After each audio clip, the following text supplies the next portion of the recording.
Bismillahirrahmanirrahim. Assalamualaikum warahmatullahi wabarakatuh. Innal hamdalillah nahmaduhu wa nasta'inuhu wa nastaghfiruh. Wa na'udzu billahi min shururi anfusina wa min sayyiati a'malina. May yahdihillahu fala mudilla lahu wa yudlil fala hadiya lahu. Asyhadu an la ilaha illallah wa la syarika lah. Wa asyhadu anna Muhammadan abduhu wa rasuluh. Sallallahu alaihi wa alihi washabihi wa man tabi'ahum bi ihsan ila yaumiddin, amma ba'd.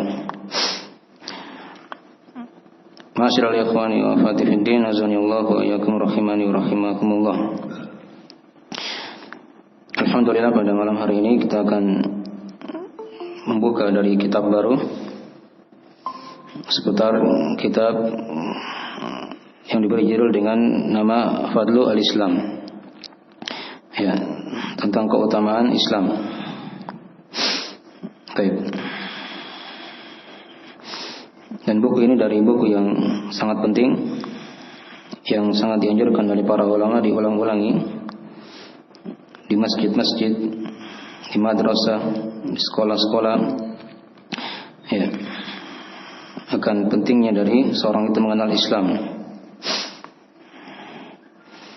Dan sebelum kita masuk di isi buku, kita akan terangkan beberapa pendahuluan seputar dari Fadlu al-Islam ini. Baik. Jadi yang pertama di antara dari pendahuluan yang kita akan terangkan tentang makna dari buku ini. Judulnya ya, Fadlu al-Islam. Kemudian yang kedua kita akan terangkan dari biografi ringkas penulis, itu Syekh Muhammad bin Abdul Wahhab An-Najdi rahimahullah. Walaupun ini sudah sering kita ulang-ulangi juga ya di pembahasan buku yang lain. Kemudian yang ketiga kita akan terangkan manfaat seorang mempelajari dari keutamaan Islam. Nah, manfaat seorang mempelajari keutamaan Islam. Dan kalau ada waktu nanti masih ada waktu kita akan terangkan juga insyaallah taala dari gambaran global buku yang kita akan kaji.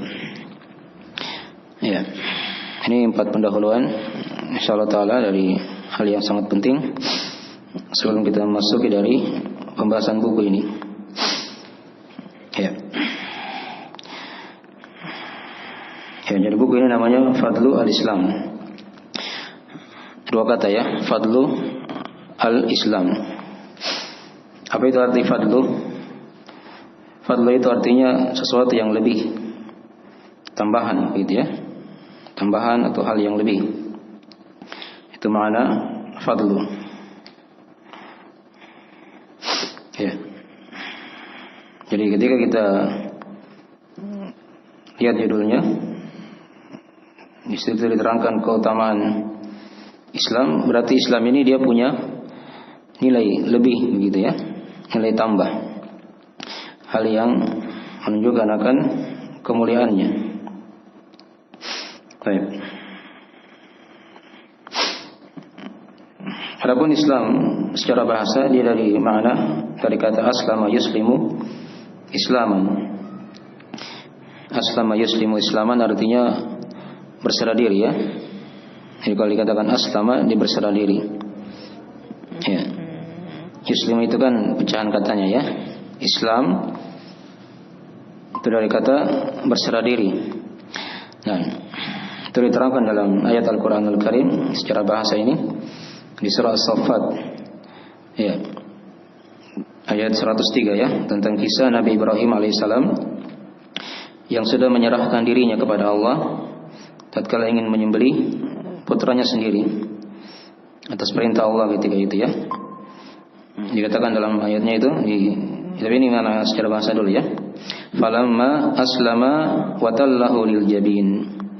Ya, tatkala keduanya sudah berislam, sudah pasrahkan dirinya kepada Allah.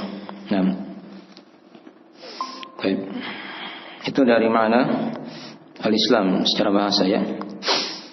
Adapun secara istilah, Islam itu diterangkan oleh Syekh rahimahullah taala juga di buku Al-Ushul Tsalatsa ya, yang mungkin sudah kita kaji.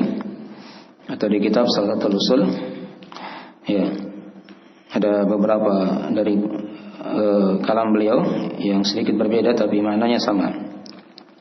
Ya, kalau di Salatul Usul beliau katakan Islam itu adalah adanya penyerahan diri kepada Allah dengan tauhid, al-istislamu lillahi bit tauhid, wal inqiyadu lahu bi ta'ah, terikat kepada Allah dengan ketaatan, wal bara'atu minasyirki wa ahli, dan berlepas diri dari kesyirikan dan pelaku kesyirikan itu.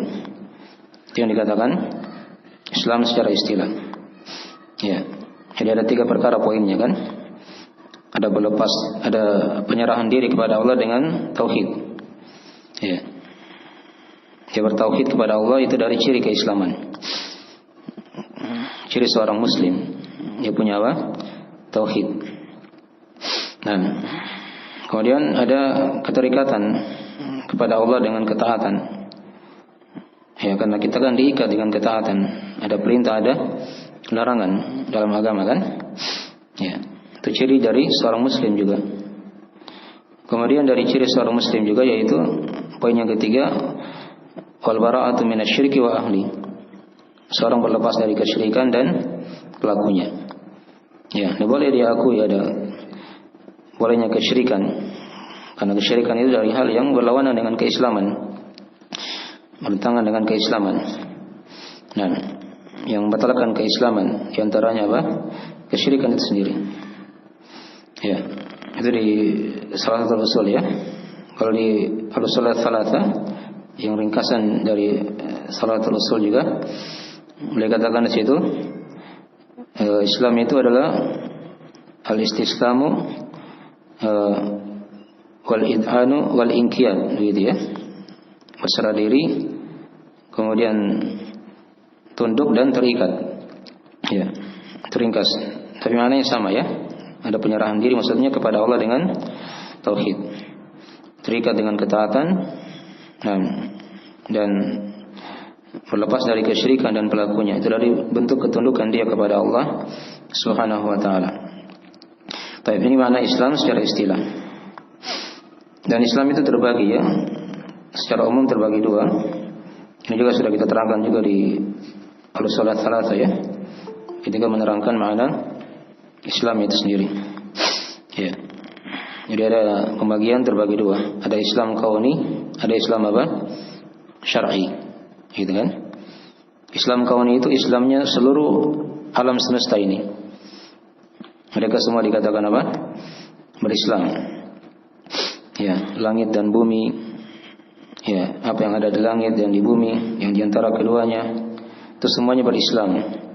Berserah diri kepada Allah Subhanahu wa taala. Ya.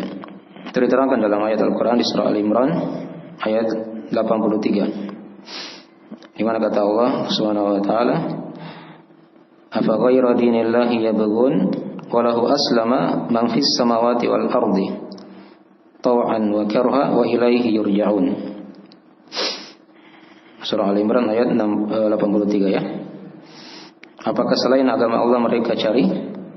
Padahal seluruh yang ada di langit dan di bumi itu berislam kepada Allah. Ya. Kok ada lagi yang mencari selain Islam sebagai agama kan? Seluruh alam semesta ini kan berislam kepada Allah. Ya. Baik dalam keadaan taat ataupun terpaksa. Kalau bahasa lainnya mau atau tidak mau begitu kan? Dia pasti apa?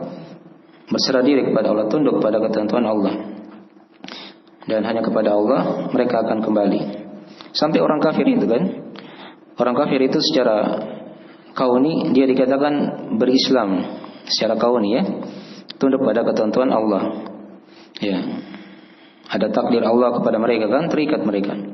Nah, itu secara kauni ya, secara kauni. Walahu aslama man fis samawati wal ard. Ya, tapi di Islam kauni ini di sini tidak ada di situ penjelasan tentang pahala atau siksaan ya. Itu secara umum begitu. Tapi dari sisi yang lain, kadang seorang ketika dia menerima dari takdir Allah secara kauni, maka dia akan mendapatkan pahala dari sisi Allah Subhanahu wa taala. Baik. Itu pembagian yang pertama ya, Islam yang dikatakan kauni. Kemudian yang kedua ada namanya Islam syar'i. Ya, Islam syar'i. Ini yang terikat syariat ya. Dari Islam syar'i ini terbagi dua lagi di bawah. Ada Islam yang bermakna umum, ada Islam yang bermakna apa? Khusus. Ya. Jadi perhatikan kerangkanya kan. Islam misalnya kan, judul besarnya kan, terbagi menjadi dua. Ada kauni, ada apa? Syar'i. Di kauni tidak ada pembagian lagi. Nah, syar'i ini terbagi dua lagi di bawah. Gitu ya. Ada Islam umum, ya, ada Islam apa? Khusus. Ya. Kita masuk di mana ini? Ya, apakah di kauni kah atau syar'i? Itu kan nanti akan jelas nanti. Agama yang kita anut ini kan Islam. Ya, kita bahas dulu ini ya. Jadi Islam syar'i terbagi dua lagi di bawah. Ada umum, ada apa? Khusus. Ya. Apa itu Islam yang bermakna umum? Ya, yang umum itu yang tadi diterangkan juga oleh Syekh ya di Al-Surat Tsalatsa itu. Ada 3 pokoknya kan? Itu agama Nabi dan Rasul semuanya. Nah, atau kalau bahasa lainnya, Islam umum itu adalah agama yang dibawa oleh seluruh Nabi dan Rasul. Ya, itu Islam yang bermakna apa? Umum. Intinya kan 3 tadi. Ada berserah diri dengan tauhid kepada Allah. Yang kedua apa? Tunduk dengan ketaatan, dia lakukan perintah dan larangan. Dan yang ketiga, dia berlepas diri dari kesyirikan dan pelaku kesyirikan. Itu Islam, fondasi Islam yang dibawa oleh Nabi dan Rasul seluruhnya, agama Nabi dan Rasul. Itu secara umum seperti itu ya. Jadi seluruh Nabi dan Rasul itu dikatakan Muslim, dikatakan Muslim. Sampai Nabi Isa alaihissalam itu adalah Muslim. Nabi Musa alaihissalam juga seorang Muslim. Nabi Ibrahim, ya, itu merupakan seorang Muslim. Ya. Nah, itu diterangkan di ayat-ayat Al-Quran Al-Karim ya. Ayat-ayatnya ada diterangkan tentang kisah Nabi Nuh, Nabi Ibrahim, Nabi Ismail, ya, Nabi Musa, ya, Nabi Isa alaihissalam. Itu dikatakan sebagai seorang Muslim semuanya. Ya. Kita bacakan di antara ayat misalnya tentang kisah Nabi Nuh ya. Ada di surah Yunus ayat 72. Ya. Surah Yunus ayat 72. Ini adalah perkataan Nabi Nuh alaihissalam, "Wa umirtu an akuna minal muslimin." Dan aku diperintah, kata Nabi Nuh, ya, agar menjadi seorang muslim dari kalangan orang-orang yang berislam. Baik. Ini contoh Nabi Nuh ya. Dari ayah manusia yang kedua setelah Nabi Adam. Ya. Kemudian Nabi Ibrahim alaihissalam, ini bapaknya para Nabi dan Rasul, juga dikatakan seorang Muslim. Itu diterangkan di surah Al-Imran juga ayat 67. Kata Allah Subhanahu wa taala, "Ma kana Ibrahimu Yahudiyan aw Nasraniyan, Yahudiyan wala Nasraniyan, walakin kana hanifan muslima." Ya. Ibrahim itu kata Allah bukan Yahudi, bukan juga Nasrani. Ini jelas ya, dinafikan dari Nabi Ibrahim. Beliau bukan agama Yahudi, bukan juga agama Nasrani. Bukan seorang Yahudi, bukan juga seorang Nasrani. Tapi kata Allah apa? Walakin kana hanifan muslima. Tapi beliau adalah hanif, lagi apa? Muslim. Ya, Nabi Ibrahim dikatakan seorang Muslim juga. Baik. Kemudian lihat para Nabi dan Rasul dari kalangan Bani Israel. Ya.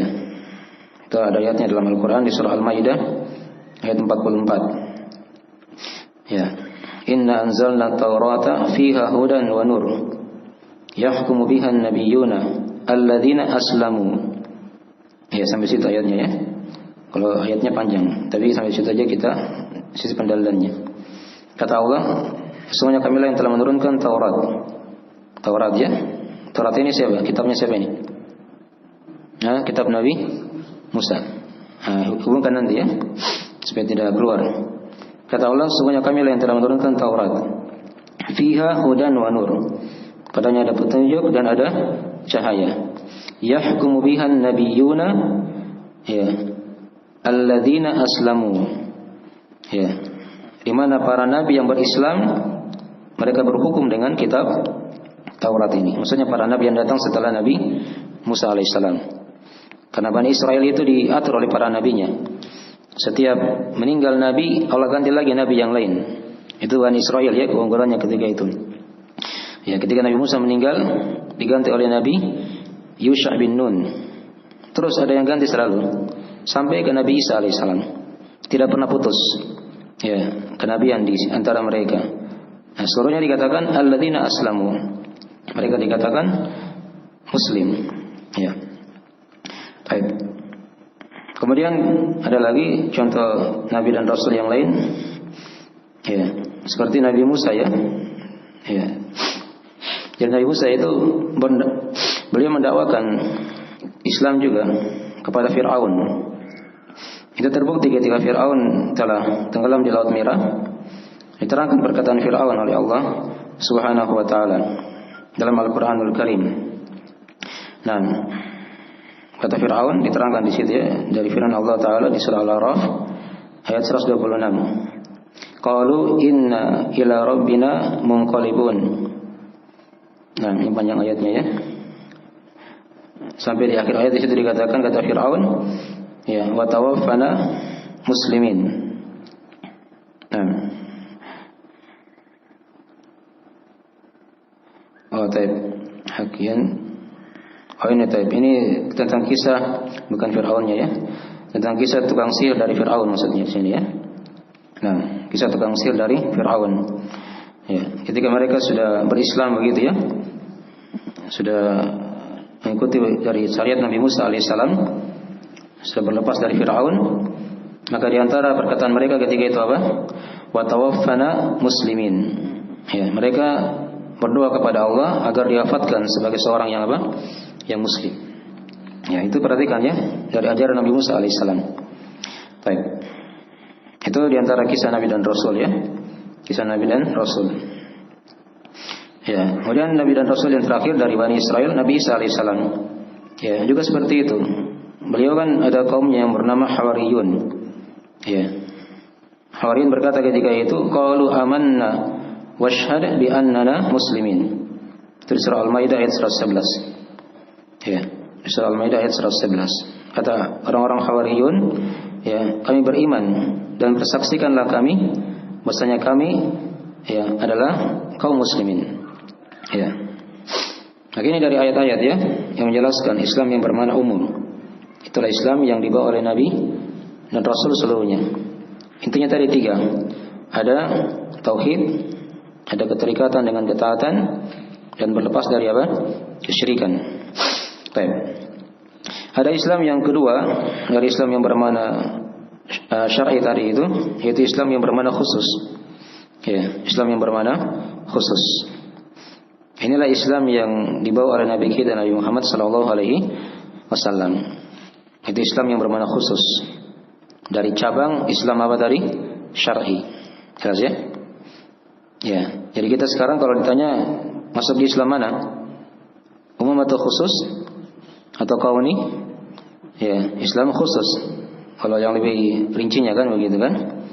Walaupun semuanya kita kan masuk juga dari ketentuan Allah dalam Islam kauni.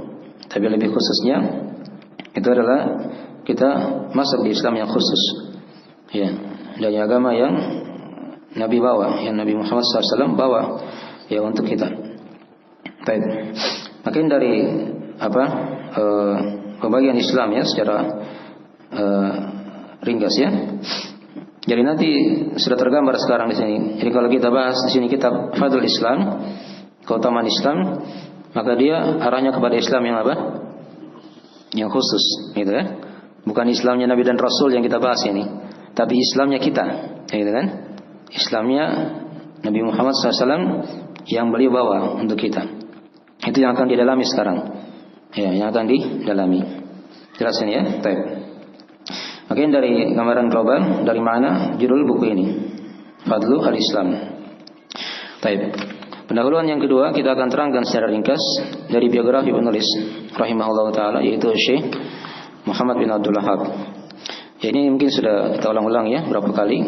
Setiap kita baca bukunya kita terangkan juga dari biografinya. Ada yang sudah kita selesaikan kan buku apa? Al-Usul Ats-Tsalatsa. Ada juga Ma'na la ilaha illallah. Ada Talqin Usul Al-Aqidah. Itu 3 buku beliau sudah kita bahas ya. Ya. Walaupun di Selasa kita bahas ringkas 3 kali pertemuan kemarin. Ya. Tapi ada juga sudah kita bahas juga di mana la ilaha illallah dan talqin usul al-aqidah. Semua dari karangan Syekh Muhammad bin Abdul Wahhab rahimahullahu taala. Ya. Jadi beliau nama lengkapnya adalah Syekh Muhammad Imam Al-Mujaddid Syekh Muhammad bin Abdul Wahhab bin Sulaiman bin Ali At-Tamimi An-Najdi. Ya, kalau dipanjangkan begitu ya, Muhammad bin Abdul Wahhab bin Sulaiman bin Ali ya At-Tamimi An-Najdi. Nah, beliau lahir di Uyainah pada tahun 1115 Hijriah. Ya, 1115. Ya, gampang diingat ya, 1115. Ya. Hijriah ya, bukan Masehi. Kita hitung Hijriah. Nah, Uyainah itu di pertengahan dari Saudi Arabia sekarang ya. Nah, ada kota di situ, kota Uyainah. Nah, dan beliau dari ulama yang hidup di tengah keluarga ilmu. Karena ayah beliau, kakek beliau itu semua dari para ulama. Paman beliau juga dari orang-orang yang berilmu ketika itu. Jadi dididik di rumah ketika itu ya. Dan terlihat hasilnya ketika beliau mencapai 10 tahun, ya beliau sudah hafal Al-Qur'anul Karim. Sudah menghafal apa? Al-Qur'anul Karim. Nah, dan mulai mempelajari ilmu di ulama di negerinya begitu. Itu metode ulamanya belajar. Hafal Al-Qur'an dulu, baru dia cari guru yang dekat di situ dulu. Gitu kan? Yang dekat di situ. Belum terlalu ke sana ke sini, belum jauh. Ya. Di Uyainah. Setelah itu baru pindah ke cari lagi di negeri-negeri yang sekitarnya, misalnya di Mekah, di Madinah. Ya, sampai beliau ke Basra juga ketika itu di Irak ya. Ya, menjumpai dari para ulama yang masih hidup ketika itu. Akidah beliau adalah akidah as-salaf, ya as-salih ya. Nah, sama dengan akidah dari para sahabat, para tabi'in dan tabi'in. Nah, baik. Adapun mazhab beliau dalam bidang fikih, ya dimaklumi ya, secara umum itu di Saudi itu mazhabnya adalah Hambali. Kalau kita kan Indonesia apa? Mazhab Syafi'i begitu ya. Di sana itu Hambaliyah begitu ya, dari mazhab Imam Ahmad bin Hanbal rahimahullah. Tapi tidak terikat dengan mazhab ya. Beliau katakan di sebagian bukunya, ya, kami tidak terikat dengan mazhab. Jika ada misalnya hadis yang sahih maka kami ikuti itu. Ya, walaupun di mazhab kami misalnya berbeda. Dan itu juga yang dikatakan oleh Imam Syafi'i rahimahullah taala. Kata beliau kan, "Idza shahal hadis fa huwa madhhabi." Kata Imam Syafi'i, jika hadis telah sahih, maka itulah apa? Madhabku. Dipahami ya? Baik. Dari para imam itu mereka tidak didik pengikutnya untuk taklid pada mereka ya. Imam Syafi'i, Imam Ahmad, Imam Malik itu tidak didik mereka dengan tidak dididik untuk taklid. Ya. Artinya kalau ada hadis yang sampai dan mereka belum sampai itu hadis, maka amalkan hadis. Dahulukan apa? Hadis itu. Ya. Jangan ikuti dia. Tapi kita ikuti apa? Hadis. Dan itu sudah dikatakan oleh mereka semuanya. Ya. Dipahami ya? Hanya metode dalam mempelajari fikih itu kadang seorang butuh untuk masuk di mazhab agar dia bisa lebih memahami fikih itu dengan bagus. Nah, tapi dia tidak taklid dengan mazhab ya, tidak terikat dengan mazhab. Dan itu juga yang dikatakan oleh Syekh Muhammad bin Abdul Wahhab rahimahullahu taala. Nah. Baik. Ya, panjang kisah beliau rahimahullah taala. Kalau diceritakan dari kisah dakwah beliau, ya, dan dimaklumi ketika itu di Najd, ya, banyak tersebar dari kesyirikan kepada Allah. Orang-orang menyembah kuburan. Ya, beliau dakwai. Nah, bahkan saking kerasnya dakwah ketika itu, beliau sampai hampir dibunuh. Ya, hampir-hampir beliau dibunuh oleh orang-orang yang memusuhi dakwah tauhid itu. Ya, ketika itu ya. Nah, dan di negeri kita itu juga mirip-mirip ya. Ada yang masih agungkan kuburan, minta-minta di kuburan. tidak ada kesyirikan kepada Allah Subhanahu wa taala. Maka tegakkan dakwah tauhid di situ. Nah, disebarkan dakwah tauhid agar mereka bisa mendengarkannya atau memahaminya. Nah, kalau Allah berhidayah kepada mereka. Baik. Jadi keras sekali dakwah ketika itu ya. Perlawanan dari orang-orang musyrik yang tidak menyukai dari dakwah beliau rahimahullahu taala. Nah, ya, sampai beliau dipertemukan. Beliau setelah belajar ke berbagai daerah begitu di negeri Saudi, di luar juga. Beliau ke negerinya, pulang ke Uyainah. Ya, di situ beliau malah tidak diterima oleh pemimpin di situ. Nah, karena beliau mendakwakan tauhid, ya, untuk mengesahkan Allah dalam beribadah. Ya, beliau keluar lagi dari negerinya dan sampai beliaulah ke negeri Dir'iyah. Ya, disitulah beliau dipertemukan dengan pemimpin negeri Dir'iyah ketika itu yang bernama Muhammad bin Saud. Ya, Muhammad bin Saud. Yang ini yang merupakan kakeknya dari raja-raja Saudi saat ini. Ya, paham ya, dari Muhammad bin Saud ini. Dari situlah dibangunlah kekuatan pemerintahan, ya, dan dakwah di jalan Allah, sehingga tersebarlah dakwah beliau rahimahullah taala di seluruh penjuru Najd ketika itu, bahkan di luar, sampai pengaruhnya menyebar di daerah luar negeri. Baik. Itu dari ringkasan dari dakwah beliau rahimahullah taala ya. Baik. Dan beliau wafat di tahun 1600 atau 1206 Hijriah. 1206 Hijriah. Ya, rahimahullah taala. Baik. Dan karya tulis beliau sangatlah banyak. Di antaranya yang kita bahas ini ya, yaitu kitab Fadlul Islam. Dan sudah kita baca 3 buku dari beliau juga, dari Usul Salasah itu, Ana la ilaha illallah, dan Talqin Usul Al-Aqidah. Itu semua sudah tercetak ya, banyak. Dan banyak lagi yang belum kita baca ya. Insyaallah taala nanti kita akan baca sedikit-sedikit dari karangan beliau rahimahullah taala seputar tauhid. Ya, ada kitab tauhid, ada juga Qaidah Al-Arba'ah, 4 kaidah dalam memahami tauhid dan kesyirikan. Ada Kasyfus Syubhat, menyingkap syubhat kaum musyrikin. Ada Nawaqidul Islam, pembatal keislaman. Itu dari buku-buku beliau rahimahullah taala. Dan beliau juga punya kitab Al-Kabair, penyelesaian dosa-dosa besar. Dan juga beliau punya kitab Masailul Jahiliyah. Ya, perkara-perkara jahiliyah yang diselisih oleh Islam. Beliau juga punya kitab Mukhtasar Zadul Ma'ad. Beliau ringkas dari kitab Zadul Ma'ad. Dan juga ada karang-karang beliau banyak ya. Hanya kadang tidak kita bisa bacakan semuanya dari pembahasan ini. Baik. Ya, ini pendahuluan yang kedua ya. Kita kenal dari beberapa penulis rahimahullah taala. Baik, kemudian pendahuluan yang ketiga. Di sini kita akan terangkan dari keutamaan mempelajari Fadlul Islam. Ya, apa keutamaannya seorang mempelajari Fadlul Islam ini? Nah, itu diterangkan oleh para ulama, ada beberapa keutamaan. Ya. Keutamaan yang pertama dari keutamaan mempelajari Fadlul Islam, keutamaan Islam, ya.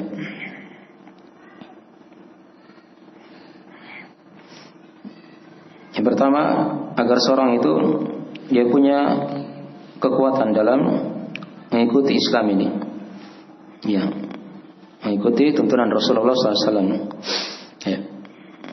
Karena di buku ini akan diterangkan di sini masalah akidah dan manhaj, metode dalam beragama. Bagaimana cara kita beragama di sini ya, akan diterangkan oleh beliau rahimahullah taala. Nah, agar seorang itu punya kekuatan dalam beragama. Ya. Dia bukan orang yang bimbang, yang sering ragu ya. Baru ada sedikit fitnah, goyang lagi, gitu kan? Ada sedikit kejelekan, oh itu mungkin bagus. Tidak ya? Ini diantara hikmahnya. Dan mempelajari buku keutamaan Islam ini agar kita punya kekuatan dalam beragama. Ya. Kita pegang teguh agama Islam ini. Kemudian yang kedua diantara dari manfaat seorang mempelajari agama Islam atau buku ini Fadlul Islam, yaitu dengan hal itu seorang akan mudah dia bisa istiqomah ya di atas keislaman ini. Nah, agar dia bisa mudah istiqomah di atas keislaman. Nah, kemudian yang ketiga di antara keutamaan juga seorang mempelajari fadhil Islam ya, maka dia akan mudah untuk menjauhi bid'ah ya, menjauhi perkara-perkara baru dalam agama.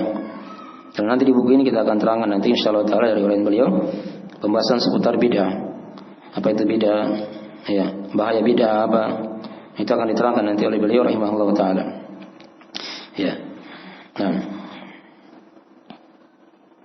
Tapi itu diantara dari keutamaannya, sebagian keutamaan dari mempelajari fadlu al-Islam ini. Apa tadi yang pertama? Agar seorang mempunyai apa? Kekuatan. Dia punya kekuatan berpegang teguh dengan agama Islam. Ya, karena sekarang ini banyak kaum muslimin ya, hanya namanya muslim saja, tapi gampang terombang-ambing dengan apa? Kejelekan yang masuk dari orang-orang barat, misalnya orang kafir. Ya, mereka tidak sadar dimasuki oleh orang-orang kafir itu lewat pemikiran misalnya atau gaya hidup. Ada yang terlihat ya. Ya, ada yang terlihat. Nah, yang kedua tadi apa? Di antara keutamaan ya, agar seorang itu bisa istiqomah di atas agama. Nah, yang ketiga tadi apa? Agar dia bisa lebih menjauhi bid'ah itu, kejelekan-kejelekan. Ya, yang merupakan lawan dari sunnah Nabi Sallallahu Alaihi Wasallam. Ya, kalau buku-buku beliau yang lain seperti di Kitab Tauhid nanti kita akan baca juga, itu agar dia bisa mudah menjauhi kesyirikan yang merupakan lawan dari tauhid. Nah, ini kan kalau fadhil Islam ini dia fokusnya ke sunnah Nabi, begitu ya, yang merupakan lawan dari apa? Bid'ah itu. Baik. Ini dari pembahasan keutamaan ya dari seorang mempelajari fadlu al-Islam. Baik. Mukadimah yang keempat kayaknya belum bisa kita bahas ya. Sudah jam 7. Ya, tentang gambaran global buku ini, dan nanti kita akan bahas insyaallah taala di pertemuan berikutnya insyaallah taala. Ya, 2 kali sepekan kita talim ya insyaallah taala, mudah-mudahan bisa cepat selesai. Ya. Ada yang ditanyakan dari pelajaran? 1 2, silakan.